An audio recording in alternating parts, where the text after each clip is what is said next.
Yo sembré y Apolo regó, pero el crecimiento lo ha dado Dios. Yo sembré y Apolo regó, pero el crecimiento lo ha dado Dios. Siembra la palabra, déjala crecer, cuando Cristo venga te pagará también. Siembra la palabra, déjala crecer, cuando Cristo venga te pagará también. Yo labré la tierra también, como todo aquel que va a sembrar. Yo labré la tierra también, como todo aquel que va a sembrar. Siembra la palabra sin mirar a quién, cuando llegue al cielo te lo pagarán. Siembra la palabra sin mirar a quién, cuando llegue al cielo te lo pagarán.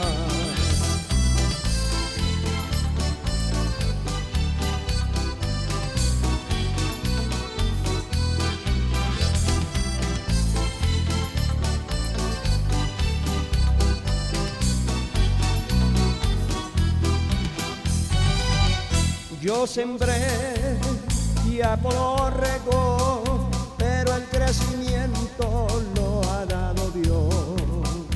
Yo sembré y Apolo regó, pero el crecimiento lo ha dado Dios. Siembra la palabra, déjala crecer, cuando Cristo venga te pagará también. Siembra la palabra, déjala crecer, cuando Cristo venga te pagará también.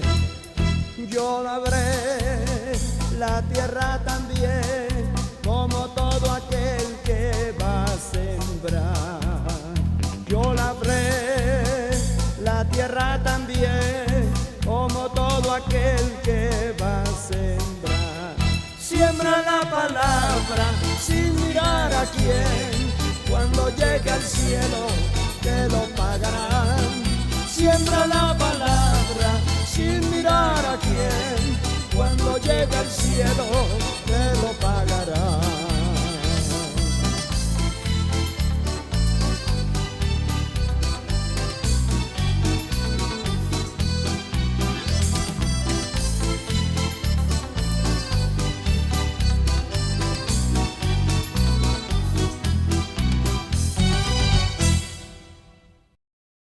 Pero el Espíritu dice, el Espíritu Santo, que en los postreros tiempos algunos apostatarán de la fe, escuchando a espíritus engañadores y a doctrinas de demonios. Quiero hablarles acerca del tema por qué debemos enseñar la palabra al pueblo en este tiempo. Enseñar se define como comunicar. Comunicar conocimientos, ideas, experiencias, habilidades, hábitos a una persona que no los tiene. Alabado sea el Señor. Es imperante, hermano,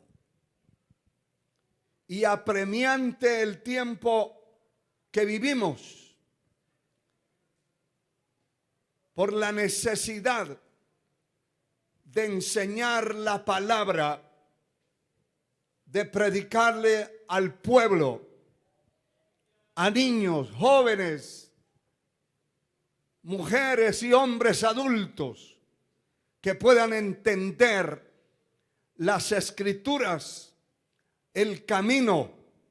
La palabra establece, el Señor dijo, yo soy el camino, la verdad y la vida. Nadie va al Padre sino por mí. Qué importante que Cristo Jesús es el camino, es la verdad y es la vida. Nadie se perderá siguiéndole a Él, buscándole a Él, honrándole a Él, adorándole a Él. Él es digno de adoración. Cualquiera dirá: ¿y por qué lo adoran ustedes? ¿Por qué le sirven? ¿Por qué le siguen? ¿Por qué le alaban? Porque ya dijimos que fue el único que murió por mi alma en la cruz del Calvario. Fue el único.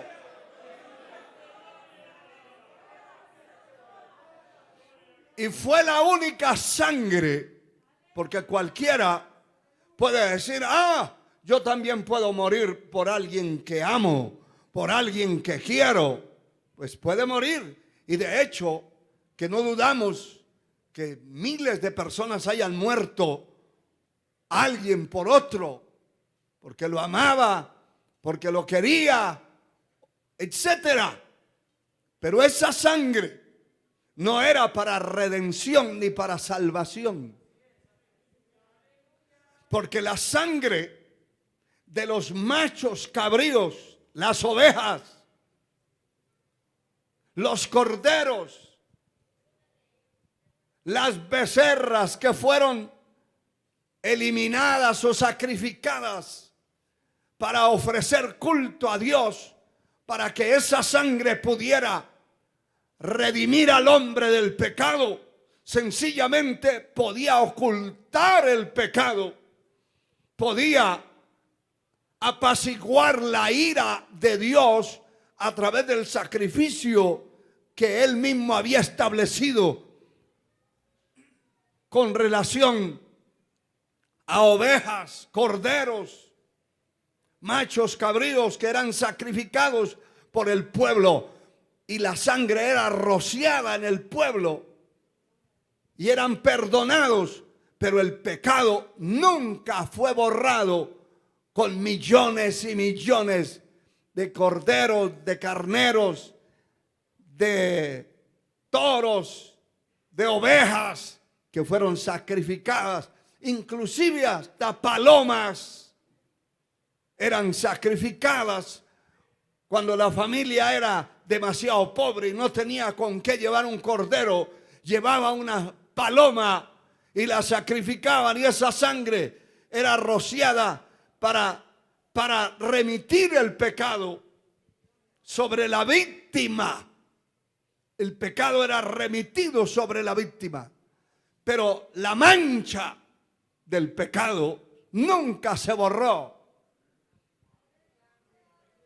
Cualquier ser humano puede morir por otro, pero la sangre de todo ser humano tiene un virus, y no es el COVID-19.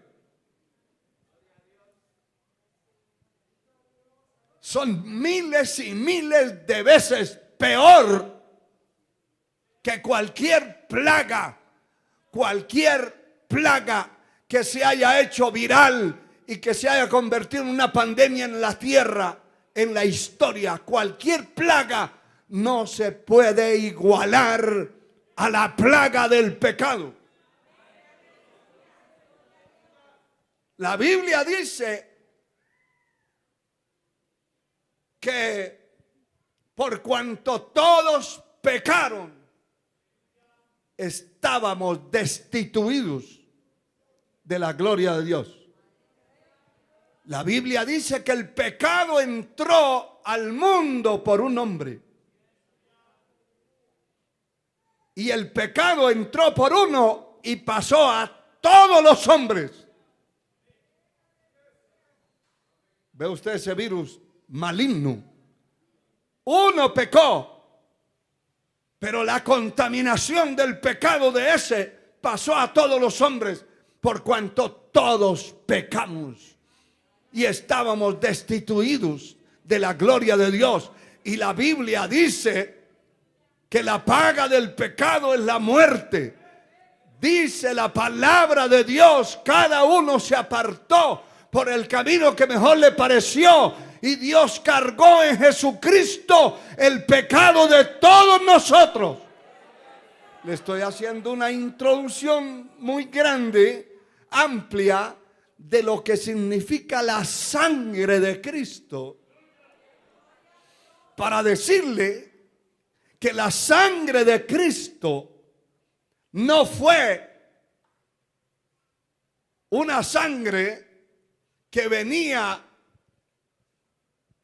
de una heredad humana.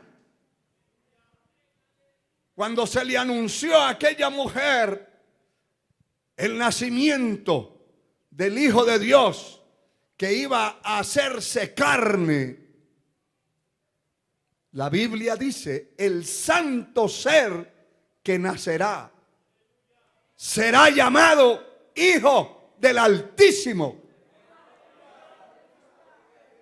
Porque el Altísimo hará cobertura, presencia, y aquel receptáculo, aquel vientre recibió. El Hijo de Dios fue engendrado por obra sobrenatural del Espíritu Santo de Dios. Si hubiera sido engendrado por José, que era el prometido de María, la que llegó a ser el vaso que Dios utilizó, utilizó su vientre, utilizó su cuerpo para tener a aquella criatura. Si hubiera sido engendrado de José, no hubiera podido rescatar, ni salvar, ni redimir a nadie. La Biblia ya establecía desde el Antiguo Testamento que sin derramamiento de sangre no había remisión de pecado. Si no se derramaba la sangre, no había remisión.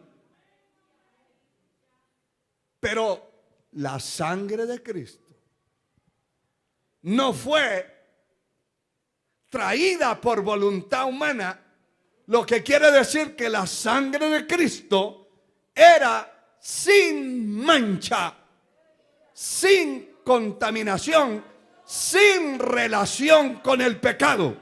El profeta Isaías dice que en Cristo Jesús, hablando del Mesías, nunca hubo engaño en su boca, nunca hubo pecado.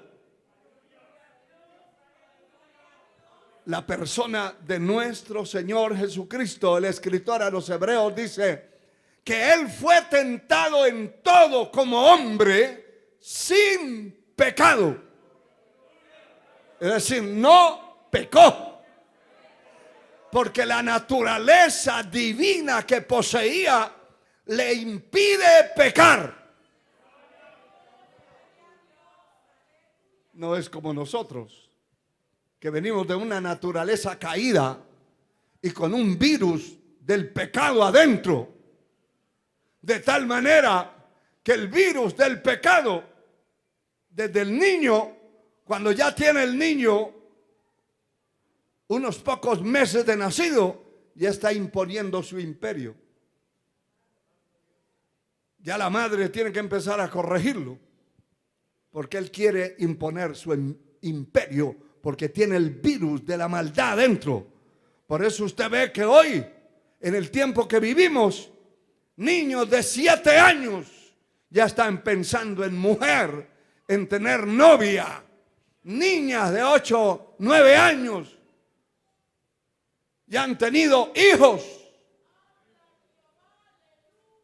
Son pecadores desde que nacen.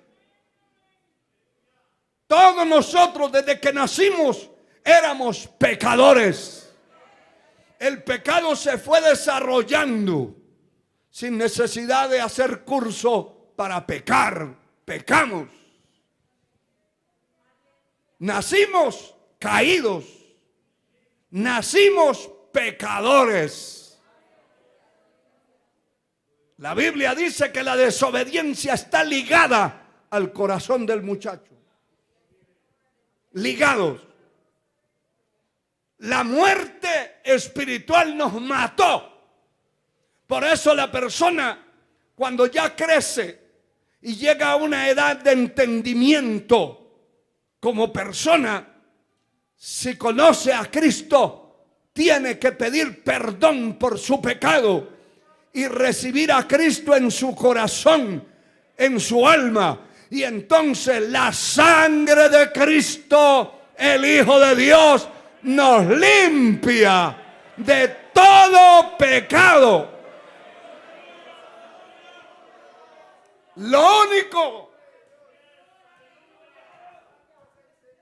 La única forma en que la persona pueda ser libre de su pecado es a través de la sangre del Cordero de Dios. Porque esa sangre no tuvo relación con el pecado, no tuvo relación con lo humano. Por eso, en una ocasión el Señor estaba enseñando la palabra y llegaron sus hermanos y su madre María.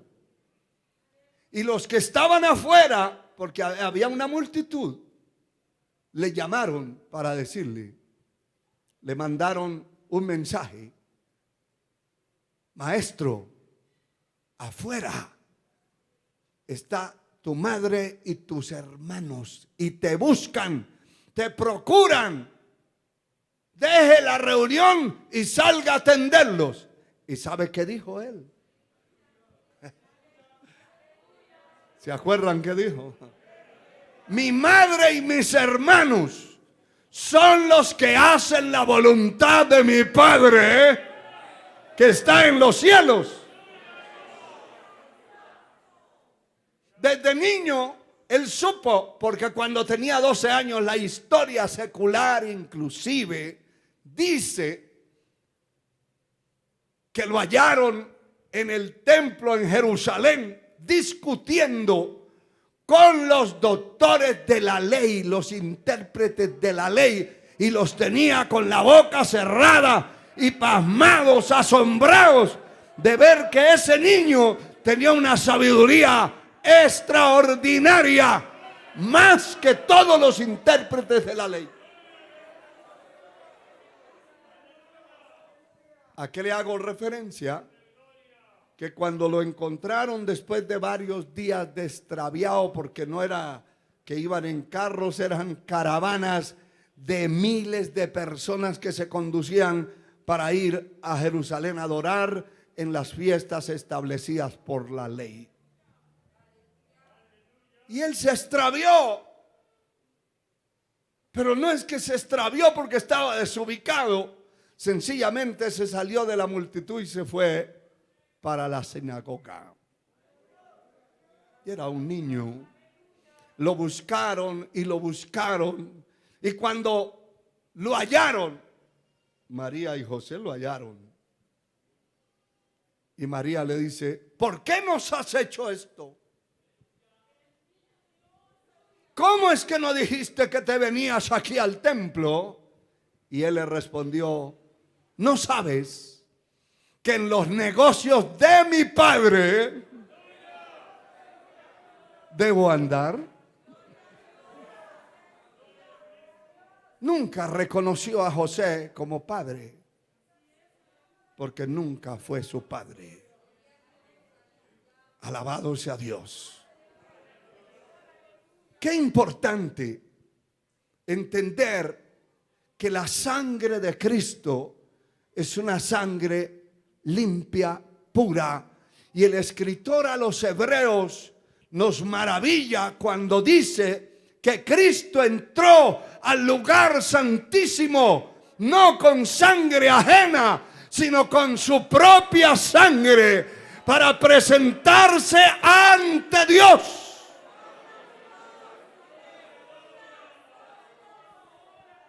Una ocasión alguien me dijo: la sangre de Cristo se salió de su cuerpo y se quedó allí en el polvo.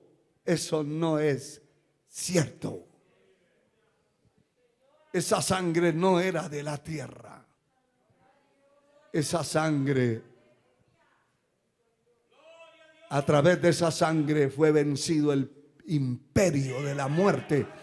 ¿Sabe quién más fue vencido? El imperio del infierno, derrotado para siempre. Fue vencido. Cristo Jesús derrotó a los principados, a las potestades, los exhibió públicamente, triunfando sobre ellos en la cruz.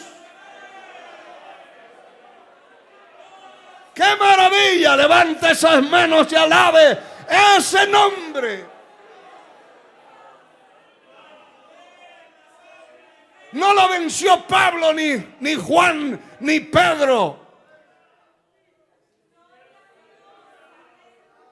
Ninguno de los 11 apóstoles que quedaron. No venció el infierno ninguno de ellos.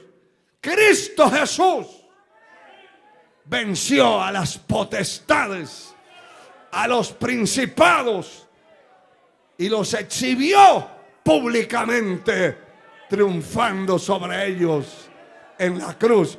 Por eso cuando el Señor toma esa autoridad, antes de irse al cielo, le dice a sus discípulos: toda potestad me es dada en el cielo y en la tierra, porque venció aquí en la tierra y venció en el cielo. Por tanto, id y haced discípulos a todas las naciones. Y envió a predicar este evangelio a todas las naciones. Y el Señor dice: os doy potestad.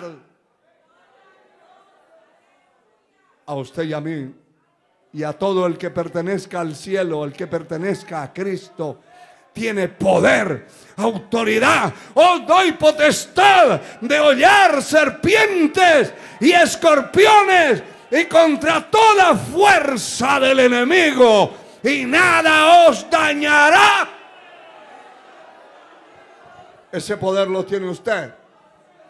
Y puede orar por su casa, que está embrujada, y se van los demonios, se va el hechicero, se va la bruja, se va el diablo. Oh, gloria al Señor. Oh, gloria a Dios. Ese es el poder de la palabra. El poder de aquel que salvó mi alma. Mayor es el que está en mí que el que está en el mundo. Todo el que tiene a Cristo en su corazón tiene una potencia, una fuerza, un poder. La presencia divina está en su vida. Y no hay brujo que lo pueda embrujar. No hay hechicero que le pueda hacer maleficios. No hay magia, ni negra, ni blanca, ni amarilla. No lo hay. No existe ese poder en contra de su vida. Usted tiene un poder mayor: la presencia de aquel que venció en la cruz del Calvario. A su nombre sea la gloria por siempre. Aleluya.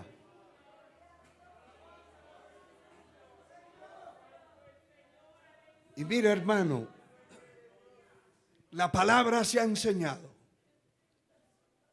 desde el comienzo de la creación. Se ha enseñado, se le ha enseñado el camino a los seres humanos. Dios levantó líderes importantes entre el pueblo, como Moisés, como Aarón, maestros, profetas, patriarcas, instrumentos que dedicaron su vida al Señor y que fueron maestros en la palabra y dirigieron y guiaron al pueblo por dirección divina. Hubieron falsos profetas también. en el pueblo, pero no igual que el tiempo que estamos viviendo.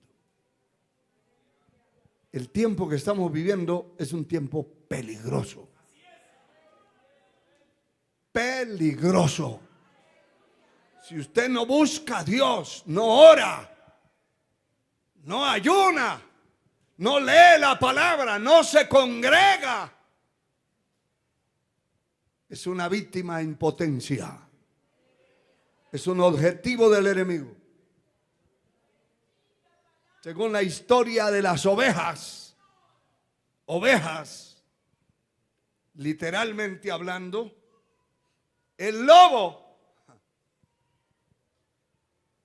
los lobos rapaces, las fieras, nunca atacaban las ovejas o las atacan de frente. ¿A quién atacan? La oveja dispersa, aquella que está enferma o desanimada o coja, que tiene deficiencias y que está por allá en un rincón y que se aísla del grupo, de la manada. Porque cuando las ovejas en un rebaño ven que viene una fiera, se ponen espalda o cola con cola y de frente y hacen como un círculo, todas frente a la fiera, a la amenaza que tienen, y la fiera al ver eso sale huyendo. Pero cuando la fiera ve a alguna oveja por allá dispersa, que no se mete dentro del rebaño, que está arrinconada, que está quedada, de esas ovejas dormilonas que también hay en los templos, hermano.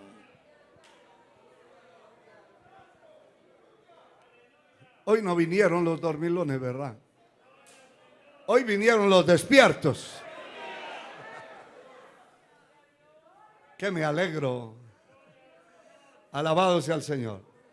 Cuando la fiera ve una oveja adormitada, escondida, aislada, a esa la enfrenta y la hace pedazos. Satanás vino para matar, robar y destruir. Definitivamente. Aquí la palabra que leímos, hermano, dice, pero el Espíritu dice, el Espíritu Santo, que en los postreros tiempos algunos apostatarán de la fe, escuchando a espíritus engañadores y a doctrinas de demonios. Yo no le garantizo a ninguno de ustedes que después de sentarse usted varias veces a escuchar la doctrina de un mormón, usted vuelva al evangelio.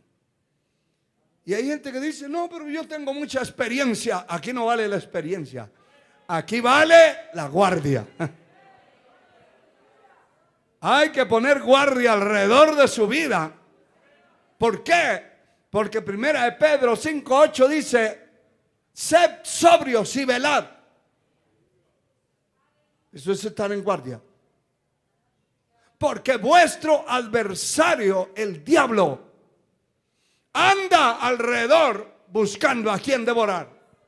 La persona puede tener su tío, su primo, pero ser un testigo contra Jehová. Si usted se sienta a escucharlo, el espíritu de engaño que está en esa persona se le va a transferir, se le va a meter.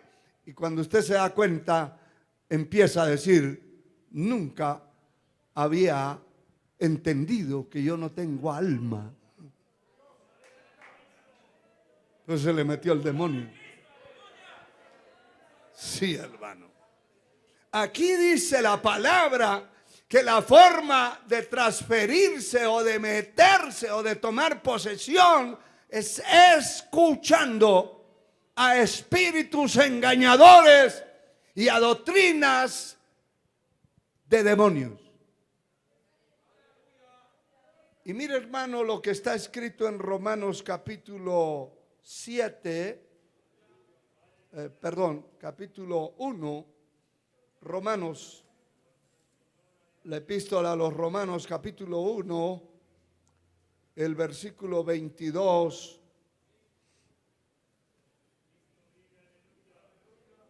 El versículo 22 al 24.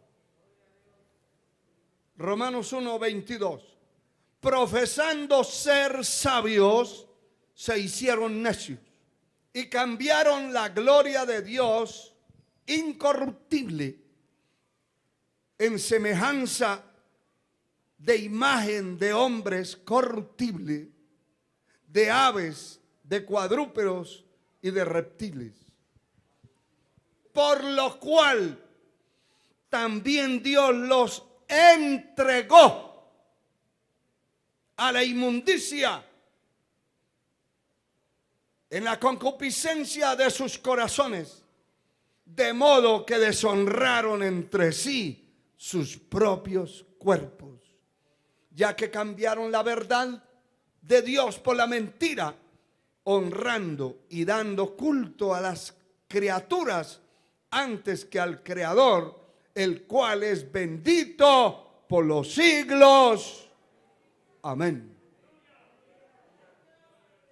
Hay gente que tiene como su Dios una serpiente. Otros tienen un perro, una vaca.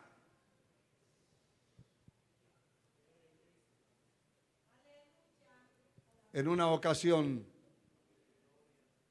en una actividad que teníamos allá en la India, salimos o nos llevaban de un lugar a otro y había que detenerse porque iba el Santísimo Toro por la calle. Cuernos grandes, lleno de cuestiones, así como le ponen aquel de esquipulas, de esos rollos rojos y de colores, flores y una corona encima de los cuernos del animal. Y no puede pasar un carro, no puede pasar la gente, tiene que pasar Don Toro, porque es el Santo Toro.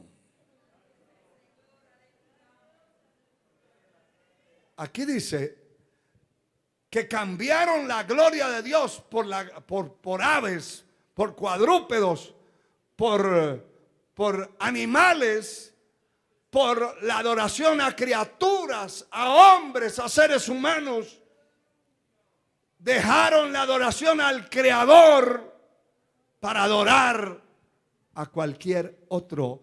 Y entonces Dios los entregó a una mente reprobada, una mente endemoniada que ya no puede entender nada de lo de Dios, ni de lo santo, ni de lo puro, porque ya perdió el discernimiento, perdió las habilidades dadas por Dios a un ser humano y quedó cautivo bajo el imperio de la esclavitud de espíritus de engaño y doctrinas de demonios. Que el Señor los reprenda. Que el Señor los reprenda. Y en la segunda carta de Pablo a Timoteo, el capítulo 4, dice la Escritura, alabado sea el Señor. Primero leemos el capítulo 3 de la misma epístola para entender mejor esto. Segunda Timoteo capítulo 3 versículos 16 y 17 dice: toda escritura es inspirada por Dios y útil para enseñar, para redarguir, para corregir, para instruir en justicia, a fin de que el hombre de Dios sea perfecto, enteramente preparado para toda buena obra. Ese es el propósito de las Escrituras.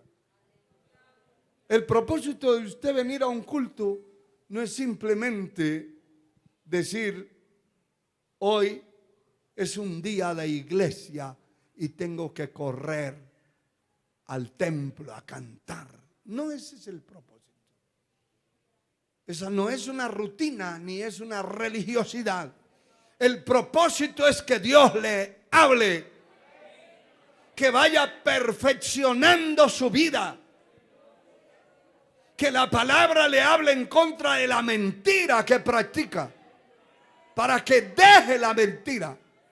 Que la palabra de Dios le hable en contra del engaño que practica, para que deje de engañar gente. Que la palabra le hable en contra de la estafa que practica, para que deje de estafar. Que la palabra le hable en contra de la borrachera. Si es borracho, tiene que dejar la borrachera para poder entrar al cielo. Al cielo no entrarán borrachos, ni drogadictos, ni mentirosos, ni corruptos, porque el cielo es una patria eterna donde mora la justicia, la pureza, la santidad. Y dice la palabra que allí no entrará cosa inmunda. Así es. Entonces, ¿cuál es el propósito? Que Dios nos hable. Que Dios le hable a usted. Que Dios me hable a mí. Que Dios le hable a aquel que llega a golpear a su mujer. Que Dios le hable a aquel que tiene mujer y varios hijos, pero que no trabaja en nada.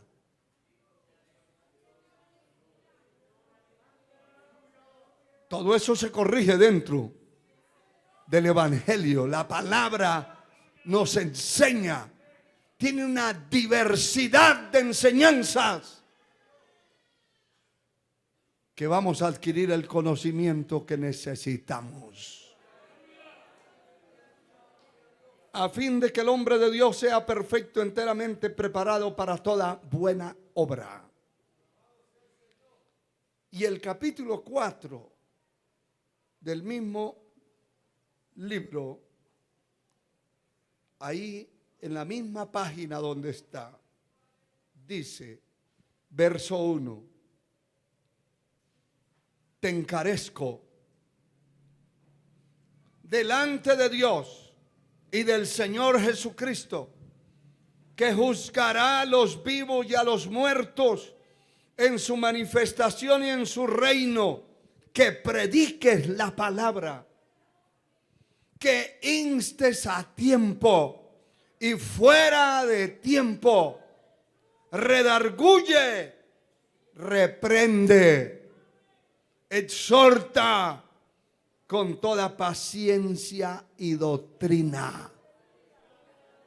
Porque vendrá tiempo cuando no sufrirán la sana doctrina, sino que teniendo comezón de oír, se amontonarán maestros conforme a sus propias concupiscencias, y apartarán de la verdad el oído, se volverán a las fábulas. Pero tú, sé sobrio en todo, soporta las aflicciones, haz obra de evangelista y cumple tu ministerio. ¿Para qué fue llamado? Para ejercer un ministerio, un servicio a Dios, para enseñar la palabra, para amonestar al pueblo, para no dejar que el pueblo se pierda. Somos llamados a ser atalayas, no de aquellos que venden revistas, no. Atalayas que denunciamos el mal. Que cuando usted ve el lobo, dice, ¡ojo! Ahí viene el lobo.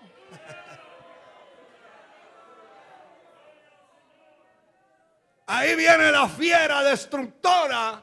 Pues el atalaya tiene que levantar la voz y denunciar que hay una fiera, que hay un falso profeta, que hay un falso maestro, que hay un falso apóstol. Hay que denunciar el pecado. A Dios sea la gloria.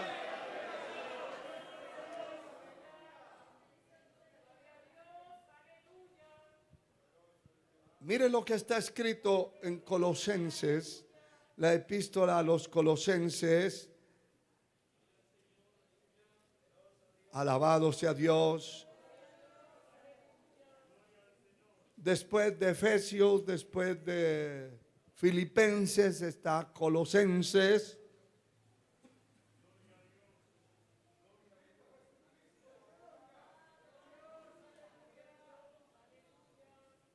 El capítulo 1, versículo 28. ¿Lo tienen? Dice: a quien anunciamos, amonestando a todo hombre. Amonestar es llamar la atención, llamarle la atención a alguien, corregirlo, instruirlo. Colosenses 1:28. A quien anunciamos amonestando a todo hombre. ¿Qué más dice? Y enseñando a todo hombre en toda sabiduría,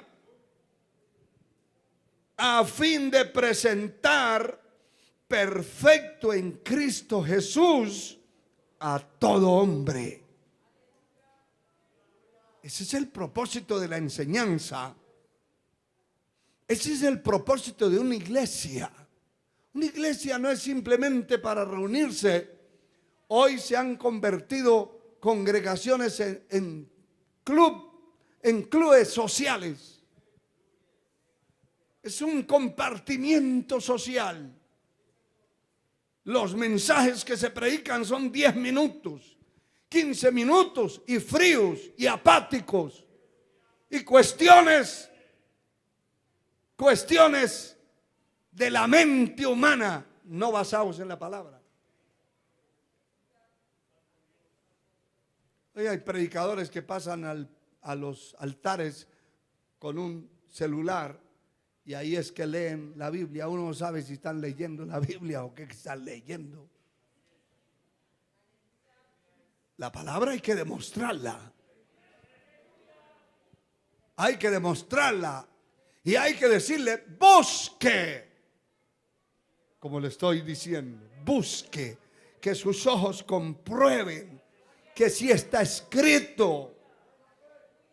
A quien anunciamos amonestando a todo hombre y enseñando a todo hombre en toda sabiduría, a fin de presentar perfecto en Cristo Jesús a todo hombre. Eso no es fácil. Eso no es fácil.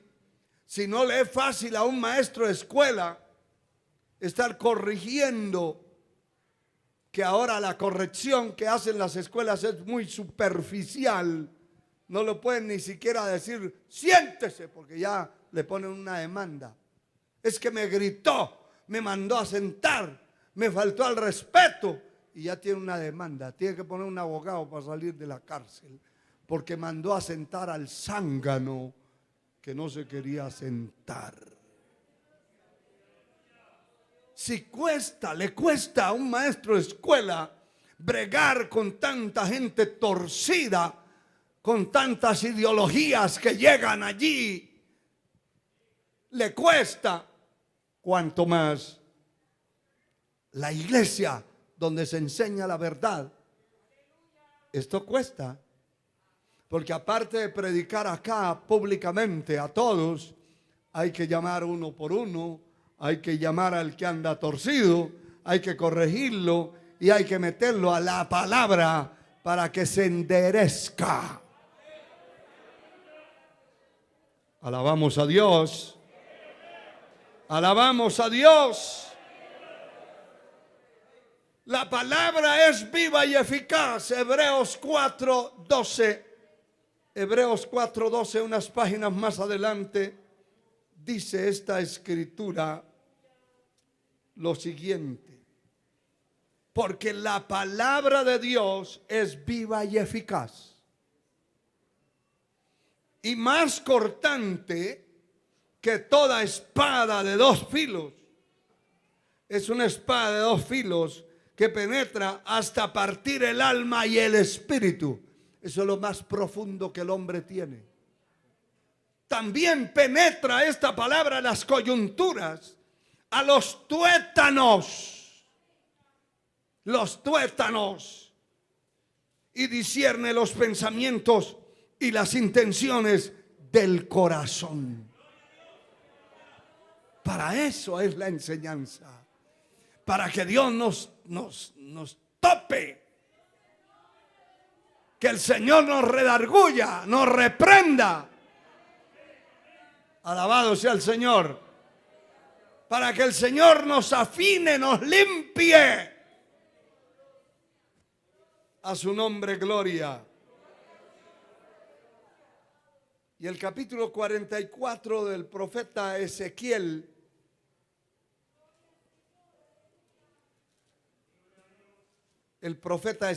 capítulo 44, aquí dice, hermano, la palabra, el Señor había dicho al profeta y le había hablado a los ministros de culto en su tiempo. Le había hablado a los sacerdotes que eran los ministros de culto. ¿Qué le había hablado? Ustedes son responsables del pueblo.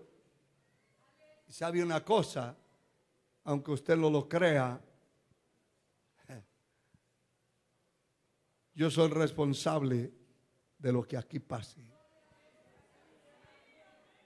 Un día el Señor me va a pedir cuenta de ustedes. Y los que se pierdan de aquí, se perdieron porque quisieron. Porque fue su propia voluntad. No porque no hubiera palabra de enseñanza para su alma, para su vida. Se perdieron porque querían perderse. Pero si no enseño la palabra, si no instruyo como dice la Escritura, no solamente a ustedes, aquí nos están oyendo en un montón de países. Hay gente con pantallas puestas en sus grupos oyendo esta palabra. Hay gente por allá en lugares que usted ni se imagina. Están siendo edificados. Eso me lo va a demandar el Señor si no lo hago. Es una responsabilidad para mí. Pienso que cuando alguien decide, toma la determinación de servir a Dios en el pastorado, en el ministerio de la predicación, lo primero que debiera ponerse a pensar es: ¡qué enorme responsabilidad! Si la gente se pierde por su culpa, usted también irá al infierno eterno. Y allí en el infierno eterno, el peor tormento para un falso predicador será la acusación continua de los perdidos allí, dándole golpes. Porque se perdieron, porque Él no les enseñó. Es mejor que al salir del culto haya gente que ni lo salude a usted, ni lo vuelva a mirar. A mí qué me importa eso, hermano. Realmente no me importa.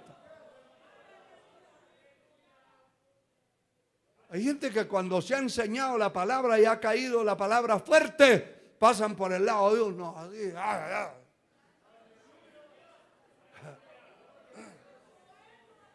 No se lo llevan enredado porque no tienen cuernos. Pero eso ofende a la gente. El concepto que yo tengo del pastorado, del ministerio. Sabe que tengo un concepto claro de lo que debe ser un ministro de la palabra. Tengo un concepto claro de lo que debe ser un ministro de la palabra, que no puede estar agradando a los hombres, sino agradando a Dios, y que no depende del hombre, y que un día le va a pedir cuentas el Señor a él, y un día habrá un pago enormemente grande en la patria celestial por aquel trabajo digno que pudo hacer.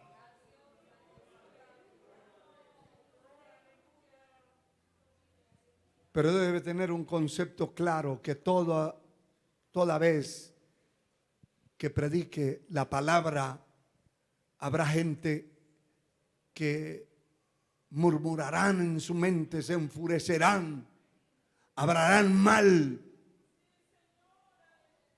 pero no todos.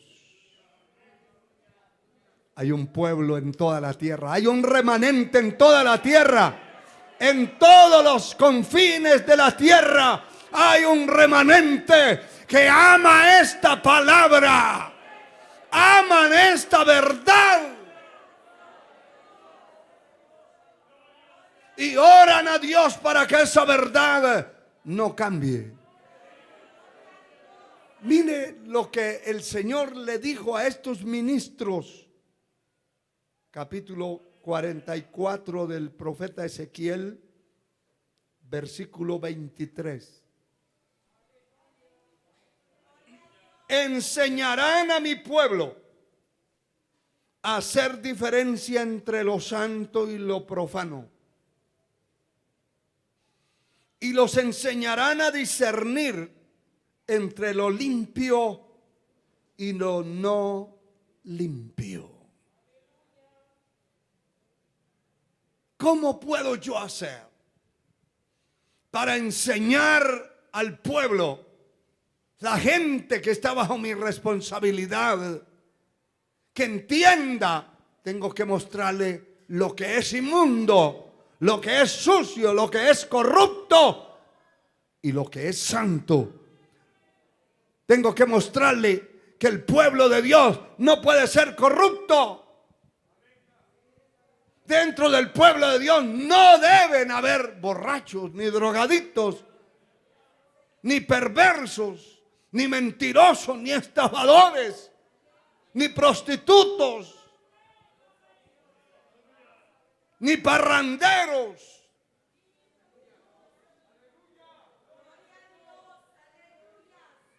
Ni pandilleros, ni extorsionistas. Eso no pertenecen al pueblo de Dios. Alguien dirá, pero yo conozco uno que va a una iglesia y es esto. Pues ese va a la iglesia, pero no llegará al cielo. Ese va a la iglesia, pero no es cristiano. Porque para ser cristiano tiene que haber nacido de nuevo. De modo que si alguno está en Cristo, nueva criatura es. Las cosas viejas pasaron. Si usted ve a alguien de aquí, de esta congregación, que sigue con sus malas mañas, sus resabios, su maldad, como antes, no es cristiano. No le crea ni el saludo. El verdadero cristiano tiene que tener un cambio por dentro y por fuera. Tiene que demostrarle a su familia, tiene que demostrar en su casa que cambió de vida, que se convirtió a Cristo. Es mejor que le digan sus hermanos, sus familiares: lástima de mi primo, de mi sobrino, de mi tío, lástima de mi papá que se metió a una iglesia y ahora se volvió como bobo. Ya no le gustan las otras mujeres, solo a mi mamá.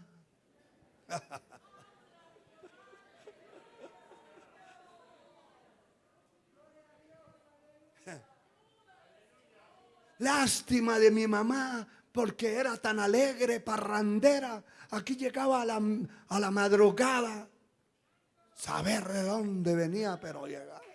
Llegaba con unas alegrías tremendas. No encontraba la puerta para entrar, pero llegaba alegre. Pero desde que se metió a esa iglesia, ahora se acabaron parrandas, se acabaron insultos, se acabaron puñetazos, se acabaron patadas, se acabó el maltrato, se acabó la parranda, se acabó la inmundicia, se acabó lo sucio. Eso lo tiene que decir la familia suya. Su familia son los primeros que deben decir: este hombre, mire cómo andaba, cómo llegó al evangelio, pero cómo es ahora. Ha cambiado totalmente. Eso es lo que hace el evangelio. El evangelio es potencia de Dios para salvación al que cree, al judío primeramente y después al griego. El evangelio no es una religión, no es un pretexto, no es un escondrijo para nadie. Es una bendición poderosa. Es gozo. El reino de los cielos no consiste en comida ni bebida, sino gozo y paz en el Espíritu Santo. Y eso fue lo que el Señor le dijo a estos hombres en tiempo del profeta Ezequiel: enseñen a mi pueblo, enséñenlo a hacer diferencia. Porque hay gente que dice: mire, toda iglesia que hable de Dios es bueno, ahí se puede entrar y estar todo. Mire, los brujos hablan de Dios, el diablo habla de Dios. ¿Quién no habla de Dios? El mismo infierno.